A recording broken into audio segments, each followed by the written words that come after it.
একটা ছেলে সকালবেলা উঠে সে কোরআন শরীফ মুখস্থ করার চেষ্টা করছে। সে কোরআন শরীফ পাঠ করছে, উচ্চারণ করছে। কেন? কারণ সওয়াব হবে।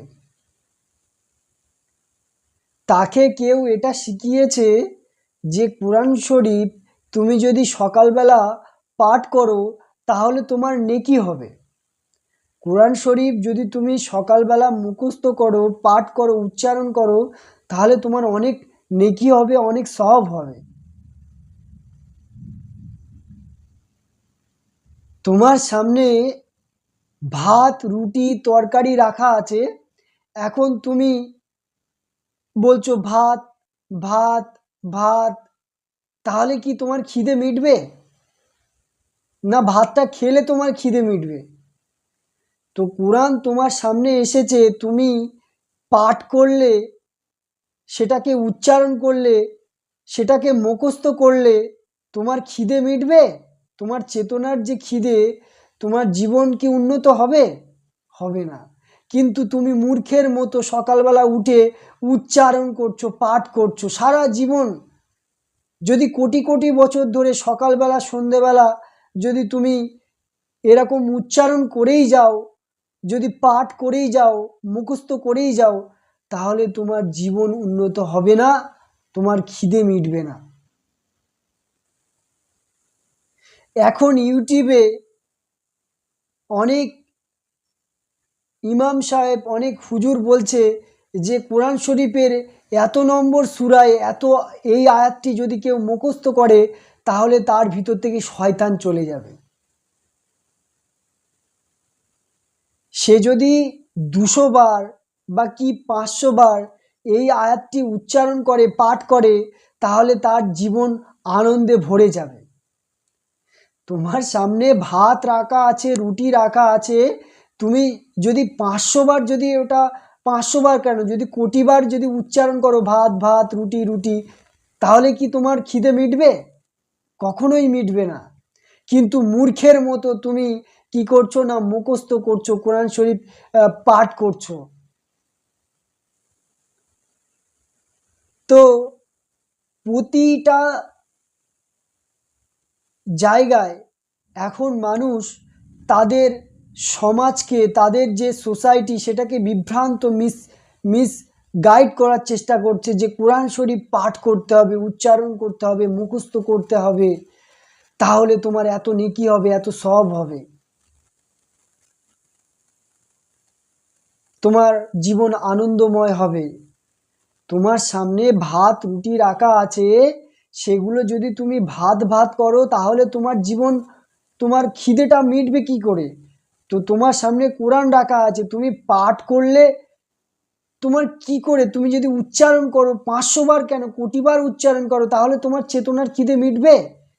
তুমি যদি কোরআন শরীফ তোমার সামনে আছে, সেটা তুমি যদি জীবনে ঢালো, কোরআন কি বলছে সেটা যদি জীবনে ইমপ্লিমেন্ট করো, তবেই তো তোমার খিদে মিটবে, তোমার চেতনার বিকশিত হবে, তোমার চেতনা উন্নত হবে। কিন্তু সমাজ এখন মানুষকে বিভ্রান্ত করার চেষ্টা করছে। তারা বলছে যে কোরআন শরীফ মুখস্থ করতে হবে, উচ্চারণ করতে হবে, পাঠ করতে হবে সকালবেলা, তাহলে তোমার এতটা সওয়াব হবে। তুমি যদি 200 বার এই আয়াতটা পাঠ করো তাহলে তোমার অতীতের গুনাহ মাফ হয়ে যাবে, এত হাজার গুনাহ তুমি করেছো সেগুলো মাফ হয়ে যাবে। এটা কি করে হয়? তোমার জীবনে যদি গুনাহ হয়ে থাকে, তুমি যদি কোনো অতীতে পাপ করে থাকো, তাহলে সেই পাপের জন্য তুমি শাস্তি অলরেডি পেয়ে গিয়েছো। কিভাবে? যখন তুমি ভালো কাজ করবে, ভালো কাজ করার আগেই তুমি সব পেয়ে যাও। খারাপ কাজ করার আগেই তুমি খারাপ কাজের ফল পেয়ে যাও। সেটা কিভাবে? তুমি খারাপ কাজ করতে গেলে তোমাকে খারাপ হতে হবে। তো তুমি যে খারাপ কাজ করার জন্য তুমি যে খারাপ হলে, এই খারাপ যে হলে এটাই তো বড় শাস্তি। তুমি শয়তান না হয়ে তুমি শয়তানি কাজ করতে পারবে না। তো তুমি যে শয়তান হয়েছো, এই হওয়াটাই তো যন্ত্রণা, কষ্ট, বেদনা, যন্ত্রণা, এটাই তো শাস্তি, এটাই তো শাস্তি তুমি পেয়ে গিয়েছো। তো অনেকেই বলছে যে তোমার গুনাহ মাফ হবে, তুমি যে পাপ করেছো তার গুনাহ মাফ হবে। গুনাহ কখনো মাফ হয় না। তুমি যে গুনাহ করবে সেই গুনার ফল, পাপের ফল তুমি অলরেডি পেয়েই যাবে, অলরেডি পেয়ে যাও।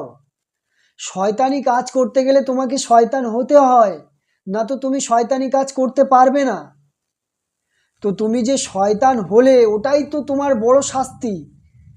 তুমি যে শয়তান হলে, শয়তান হওয়ার পর যে তোমার যে যন্ত্রণা হলো, তুমি শয়তান হলেই তো তোমার যন্ত্রণা শুরু হবে, তুমি কষ্ট অনুভব হবে।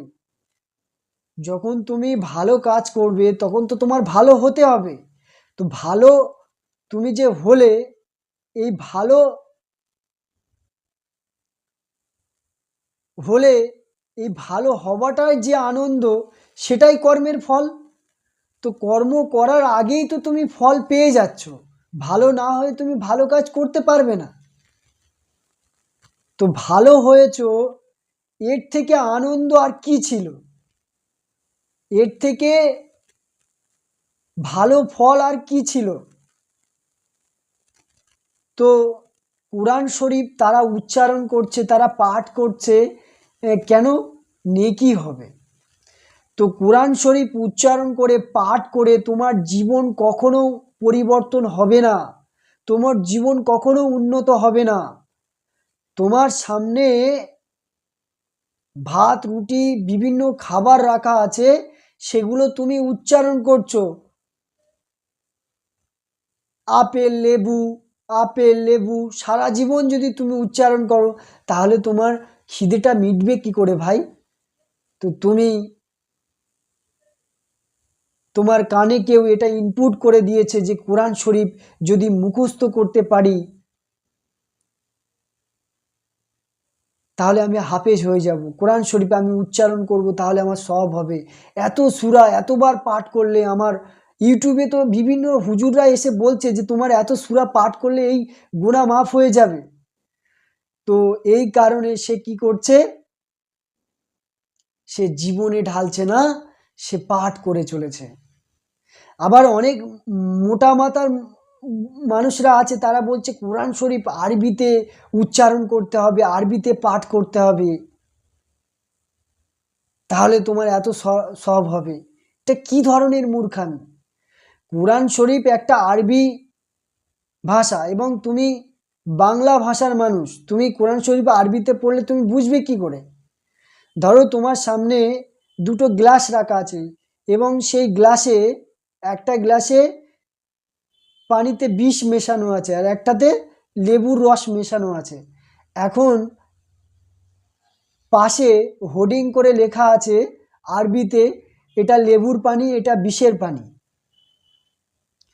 তো তুমি যদি বাংলা না জানো, তাহলে তুমি ওটা চুজ করবে কি করে, ওটা নির্ণয় করবে কি করে যে আমাকে লেবুর পানিটা নিতে হবে? তো এই ধরনের